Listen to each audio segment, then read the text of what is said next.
Warning: the following video contains explicit language which may be offensive to some viewers or inappropriate for children. The content within this video is intended for mature audiences only.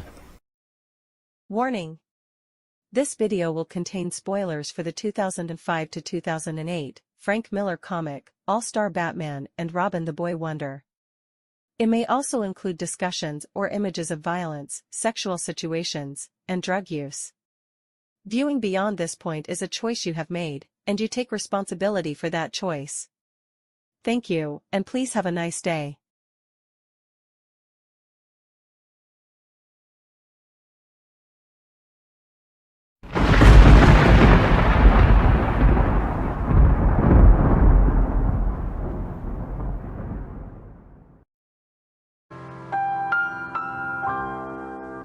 Hello and welcome to this video.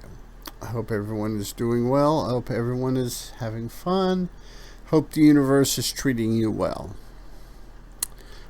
Today's video is the product of me editing and watching YouTube videos while I edit. I was putting together some the last couple Genx videos and a Welcome to Night Vale video, and I was listening to different things, and the video that came up in my feed was the Comic Pop, which is a great channel. I have a link for them in the description below in my non-Gen X section of links. Go show them love. Great group of people, do a great show if you're a comic book nerd. They're one of their older, matter of fact, I think this is the very first episode I watched during the dark days of 2020 when we were all locked down and I was searching for stuff and I came across this channel. And and even in 2020, this was one of their older videos. And it was Batman, All-Star Batman and Robin the Boy Wonder.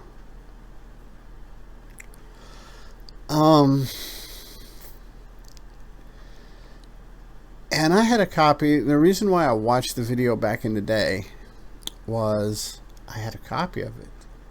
And I enjoyed the video. So I watched the video while I was doing editing. I rewatched this video. I think it's 9 or 10 years old now. It's there. I was watching it while I was editing, listening to it through the earbuds and stuff. And I was like, I don't remember. I know this Frank Miller story is a post 9/11 Frank Miller run, and it's completely off the rails. But I don't remember it being this dicey. So after I got the editing done, the video finished up. One of the reasons why I like listening to Comic Pop videos when I edit other videos is because they run anywhere from an hour and a half plus. So I can take my time and not worry about interruptions and stuff. It just, boom, I can go through and listen to the video while I'm doing my editing. But, you know, I was like, I know this is a crazy, thrown off, jump the shark, completely off the rails story, but I don't remember it being this weird. So I pulled my copy down off the shelf and I read it and went, yep, it is just as messed up as I remember it being messed up. And so I was like, you know what? If 3 guys from New Jersey, and I need to clarify, I don't know if honestly if they're from New Jersey or not. They make a lot of references to Jersey, so I'm just kind of hypothesizing that that's where they're from. But if these three guys can do a video about this messed up comic, well, sure. Why don't I give it a shot? I mean, they kind of inspired it. They are so yeah, this video is a direct inspiration from the comic pop people. Kudos to them. They do a great job. Like I said, check the description below. Go to their YouTube page and give them some love. However, now we'll get back to the book. This book, All-Star Batman and Robin the Boy Wonder. You've heard of the cliche in the American South and in Texas in the American South of you have the one family relative that's got a lot of money, a lot of pull, but is very physically, emotionally, and sexually abusive to everybody and everything he's around. And that's the only reason why he gets invited. The only reason why he gets invited to family functions is because of his money, his power, and his influence. This is Bruce Wayne. This is how Frank Miller, and yes, this is a Frank Miller post 9/11 story, so it is batshit crazy. And it's the story of Batman finding Robin or getting Dick Grayson, and Dick Grayson becoming Robin. This is a crazy ass story. It was supposed to be an ongoing monthly thing. It started in 2005. 10 issues later in 2008, DC kind of quietly brushed this series up under the carpet because Frank Miller does not do monthly ongoing storylines. Not his strong suit. His strong suit is you give him a story, you tell him how big it is, how many books, how many pages per book, and go. But this, we need you to continue a story for time, for 2 years or a year and a half, 40 issues, 50 issues, whatever. Not well, pre 9/11 Frank Miller, not his strong point. Post 9/11 Frank Miller, definitely not his strong point. What makes this book worth buying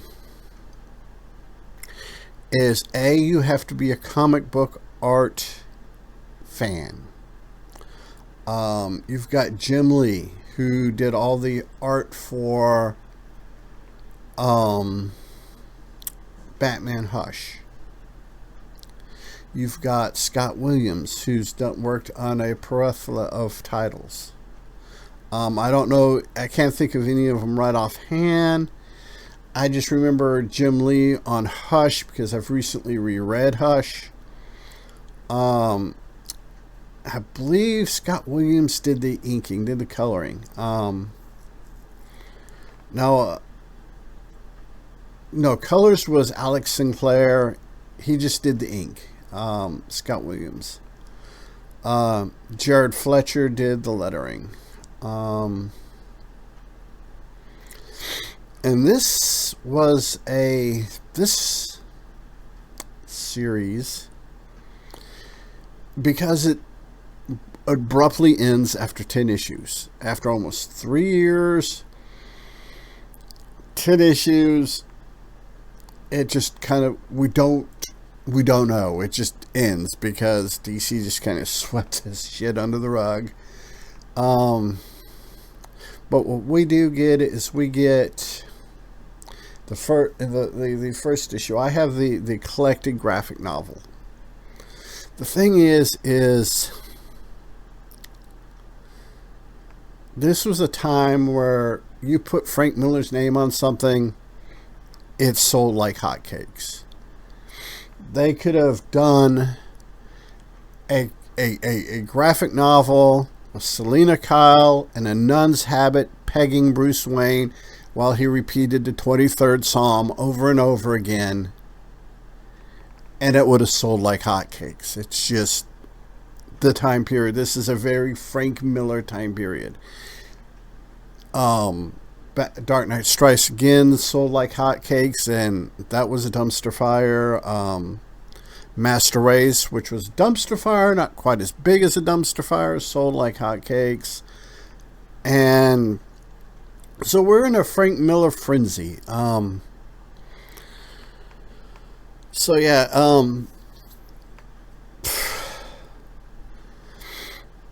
the first episode opens with like 4 pages of the intrepid hardcore reporter Vicky Vale in her panties and bra fantasizing. She's monologuing to us, the audience, about Gotham and how Metropolis is so much better, how Metropolis got Superman and Gotham just got this flying rodent man and who doesn't really fly. Then she gets a call, and it's Alfred going, hey, Bruce wants to go out on a date with you, Bruce Wayne. And she's like, what? So she gets all moist because her thing is she wants to be bedded by Bruce Wayne. So she throws some clothes on, and they go to the circus. Bruce Wayne takes her to the circus. And, of course, you have the Flying Graysons. And in the traditional Batman story, Dick is on the ground watching his parents. The lines are sabotaged. They fall to their death. Not in Frank Miller's universe. In Frank Miller's universe, Dick is part of the show. The lines are sabotaged, but they manage to save themselves. Everybody's happy that they saved themselves, and a sniper shoots his parents in the head. Bruce Wayne disappears, comes back as Batman, kidnaps, or actually he catches the killer of Dick Grayson's parents and kidnaps Dick Grayson. Just straight up kidnaps him. The police are corrupt. They take in the sniper who killed his parents. He gets released. Meanwhile, oh yeah, I forgot to mention these 10 episodes take place in a span of about 48 hours. So Batman goes, or it might be 72 hours. 4 days at max. It's the time frame in this is kind of wonky. But so Batman has this kidnapped, traumatized 12-year, and they've pointed out several times by this point that he's 12 years old. And Batman goes on a spree of just scaring the shit out of him. They're going around in the Batmobile. The Batmobile transforms into a sub, an airplane. And Batman's doing all this crazy shit and basically just freaking Dick Grayson out. Just freaking him the fuck out. They wind up in the Batcave.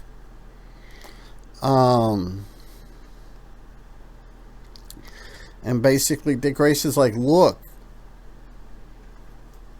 I know you're not going to kill me, because if you're going to kill me, you would have done it already. But I'm hungry. I need something to eat. And Batman's just like, you'll figure out something. And you see rats. And it's kind of implied that Batman is telling him, you want to eat? Eat you some rat. However,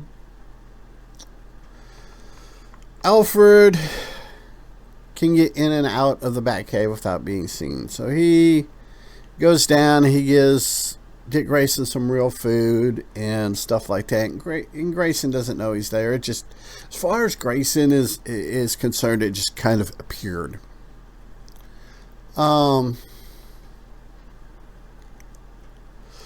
The news gets out that Batman kidnapped this kid. And in Metropolis, Clark Kent is reading about it, and he knows exactly what the fuck's going on. So this pisses him off. And he shows up in Gotham, and something I forgot to say was, during the whole commotion with catching the guy who killed Dick's parents and all that, Batman smashes through some cop cars, critically hurts Vicky Vale. She winds up in the hospital and needs a particular specialist. And when Superman shows up in Gotham, Bruce Wayne's like, he's like, you need to do the right thing with the kids stuff. And Batman's like, fuck off. Unless you want the whole world to know that you're Clark Kent, reporter at the Daily Planet, you're going to go get this doctor from this place immediately and bring him in, and he's gonna save Vicky Vale. So that's what Bruce Wayne does. Or not Bruce Wayne, that's what Clark Kent does, Superman. And basically Batman goes over and over the fact that he's so much smarter than Superman, that Superman relies too much on his powers and stuff and doesn't think. And meanwhile, we're still traumatizing the kid. Batman confronts Alfred and calls him, basically he's like, look, you're making a wussy out of him, let him eat rats. And we get confirmation at this point that that's what Batman wanted him to do, was catch rats and eat them. And at this point, the superheroes that are coming together that will eventually form the Justice League. This is pre-Justice League. Superman, Wonder Woman, Green Lantern, and Plastic Man, for whatever reason. So they meet up. They have a clandestine meeting. And the way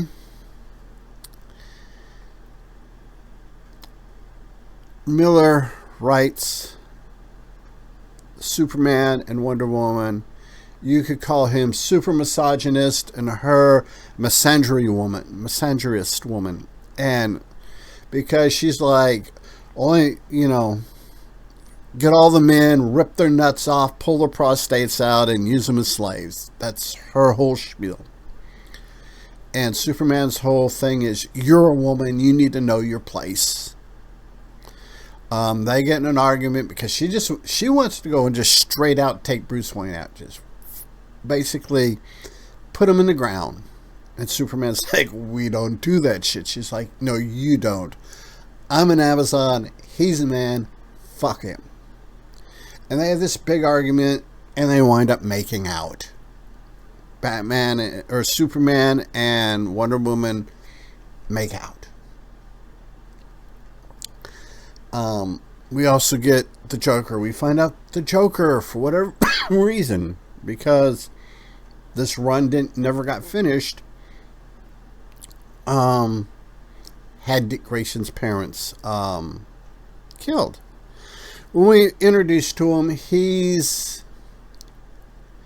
in a hotel room with a prostitute. He's done did what he was going to do, what everyone does with a prostitute. And they're getting dressed, and he asphyxiates her with a tie, then puts the tie on, and leaves the room.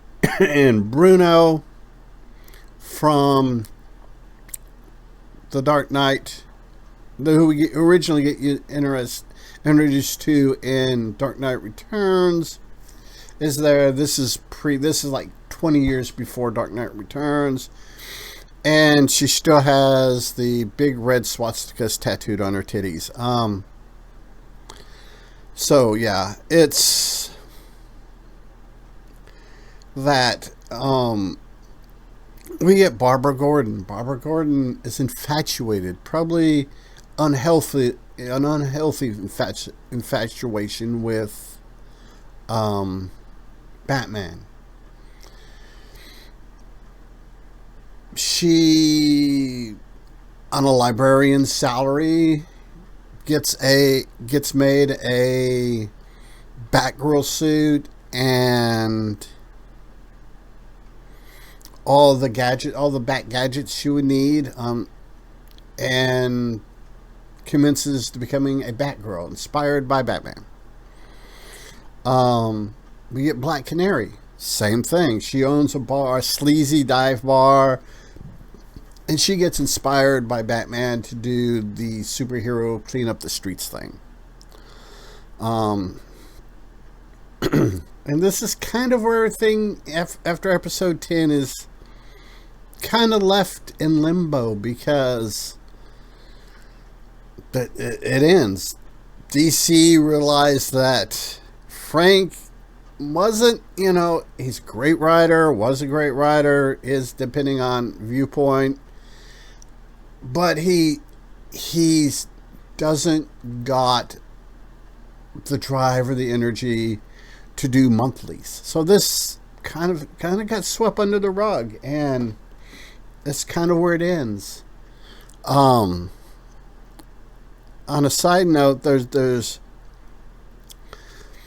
the woman he's married to in Barbara, his wife, who's also his wife, and by the time Dark Knight Returns kicks off, 20 years down the road,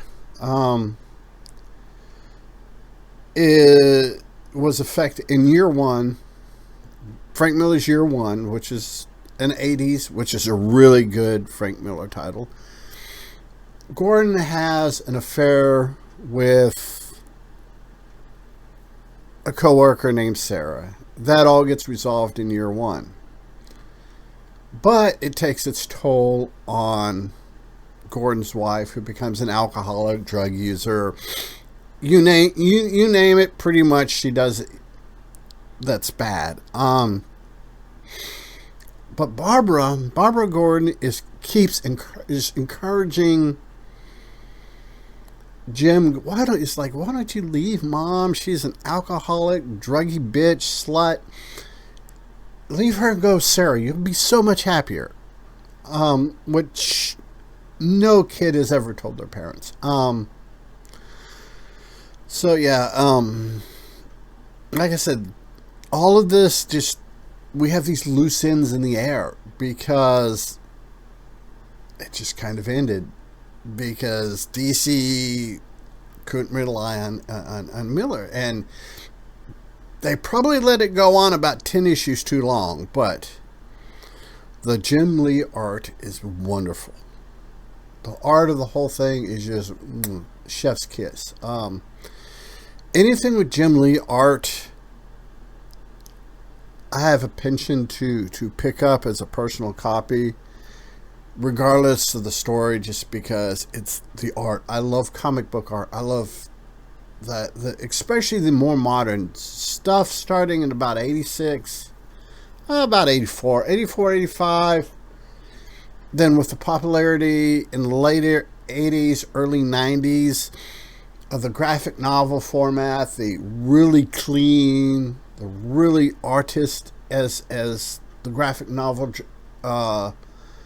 subgenre of comics started to come into being, and you got away from you're getting away from the pulp art type stuff. The stuff that looks like it came out of a newspaper versus something that looks like it should be on an artist canvas. You know, when we made that when the comic book industry made that transition, and it was, and Jim Lee is one of those artists that just, he can turn around, his art can turn around a lot of mediocre middle of the road stories. This one, that's a lot of heavy lifting for an artist. So like I said earlier, if you're into comic book art and you love comic book art, this is well worth picking up. But if you want a coherent story that makes sense, that is the Batman that you're used to,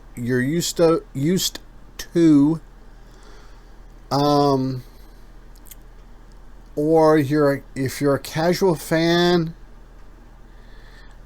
this should probably be on your skip list, because it is, like I said, it is thrown off, jump the shark, off the rails, messed up. So I'm gonna go ahead and wrap this up here.